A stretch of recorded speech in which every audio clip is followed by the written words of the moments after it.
Hello everyone, প্ৰণৱজৰ অন্য এটা mini ব্লগলৈ আপোনাক সকলোকে স্বাগতম জনাইছোঁ। আশা কৰোঁ আপোনাক সকলো ভালেই আছে। আজি ওলালোহি মই গ্ৰেড 2 গ্ৰেণ্ডল হোটেল। সো কিয় গৈ আছোঁ জনাই আছোঁ, এয়া আমাৰ কইনাও আহি পালে। একচুৱেলি এয়া হ'ল মধুস্মিতা।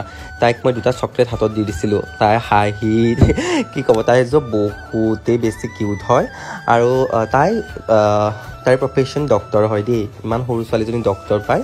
মই যে কিমান কুৱেশ্যন কৰিছোঁ তাইৰ যে এংগেজমেণ্ট হয়, এংগেজমেণ্টৰ কথা, ডক্টৰ লাইফৰ কথা পাতি কেনেকৈ মেকআপটো কমপ্লিট হৈ গ'ল গমেই নাপালোঁ। কাৰণ মোৰ নেক্সট আৰু দুটা লোকেশ্যনত দুটা মেকআপ আছিলে। চ' দৌৰাদৌৰিও হৈছিলে অকণমান। ৰাতিপুৱাই তাইক উঠাই আনিছোঁ বাপেকে হোটেলত। আহিয়ে ইয়াত দেখিছেনে তাইৰ লুকটো কেনেকুৱা পাইছে জনাবলৈ আপোনালোকে একেবাৰে নাপাহৰিব। এয়া অলপ তাইক মই অ'পেন হেয়াৰ ৰখা কথা আছিলে, কিন্তু যিহেতু গৰম বেছি পৰিছে সেইকাৰণে আমি বান বনোৱাৰে দায়িত্ব ডিছকাছ কৰিলোঁ। এনেকৈ আমি বানটো বনালোঁ। কেনেকুৱা হৈছে ফাইনেল লুকটো আপোনালোকে জনাওক। তাই সঁচাকৈ বহুত কিউট হয়, তাইৰ স্মাইলটো বহুত বেছি ধুনীয়া হয় আৰু মোৰ তৰফৰ পৰা বেষ্ট উইচ থাকিল তোমালে এংগেজমেণ্টটো যাতে বহুত ধুনীয়াকৈ পাৰ হৈ যায়।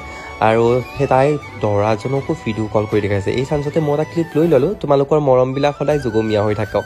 বেষ্ট উইচ থাকিলে মোৰ তৰফৰ পৰা। এনেকৈ মই ভিডিঅ' ক্লিপটি লৈ শেষত মই বাই দিলোঁ, কাৰণ যিহেতু মোৰ দৌৰাদৌৰি হৈছে, নেক্সট লোকেশ্যন যাব লাগে। চ' আপোনালোকক দেখাই আছোঁ। নেক্সট মিনি ব্লগ চাই থাকক। বাই এভৰিৱান।